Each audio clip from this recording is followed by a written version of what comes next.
কুড়িগ্রামের উলিপুরে ফাঁসিতে ঝুলে রুমানা আক্তার নামের এক গৃহবধূ আত্মহত্যা করেছেন।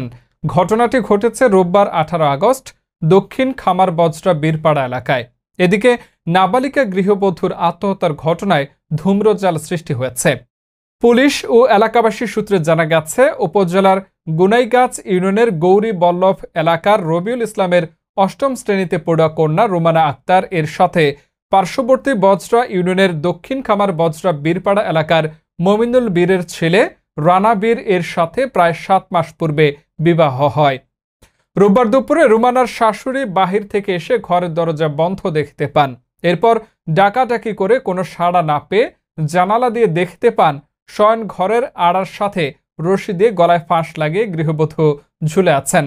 এ সময় বাড়িতে কেউ না থাকায় তার ডাক চিৎকারে প্রতিবেশীরা এগিয়ে এসে ঘরের দরজা ভেঙে গৃহবধূকে ঝুলন্ত অবস্থায় উদ্ধার করেন। গৃহবধূর মরদেহ ময়নাতদন্তের জন্য কুড়িগ্রাম মর্গে পাঠানো হয়েছে। ময়নাতদন্ত রিপোর্ট হাতে পেলে প্রকৃত ঘটনা জানা যাবে।